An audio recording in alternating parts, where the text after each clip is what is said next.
Bonjour tout le monde. J'espère que vous portez bien et que la journée se passe bien ou qu'elle a bien débuté.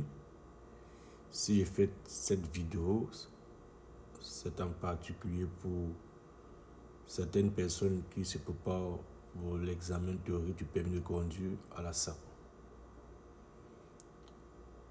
Durant plusieurs moments passés en live avec certaines personnes, j'ai remarqué que ces dernières ont des lacunes au niveau des mises en situation où on recourt les bus scolaires en arrêt avec leur feu intermittent. Regardez premièrement cette image. Ok. Lorsqu'on regarde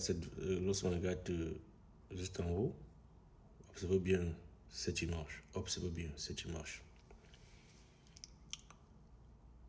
On a un bus scolaire. Sur cette image, je veux parler uniquement du bus scolaire qui est en arrêt.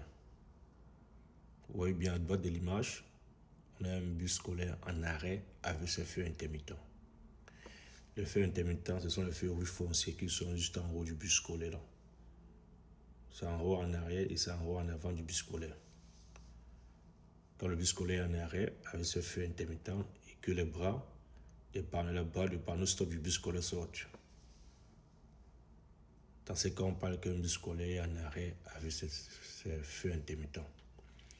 Ce que je veux souligner sur cette image,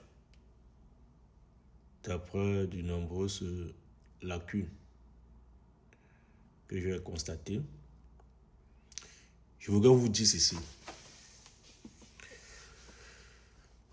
Premièrement, quand un bus scolaire est en arrêt, toutes les voitures qui circulent sur la même voie et sur le même sens, toutes les voitures qui circulent sur la même voie et sur le même sens, et bien toutes les voitures qui circulent sur la même voie et sur le même sens du bus scolaire doivent impérativement s'arrêter.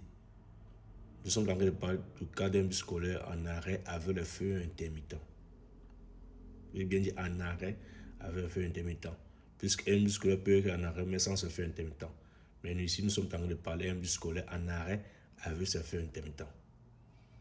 Je disais encore tantôt que lorsqu'un bus scolaire est en arrêt avec ce feu intermittent, toutes les voitures qui circulent sur cette même voie ou sur ce même sens que ce bus scolaire doivent impérativement s'arrêter. Ça, c'est le premier point. Et ils doivent s'arrêter à minimum 5 mètres de ce bus scolaire. C'est ce qu'il faudra retenir pour ce premier cas. Pour souvent,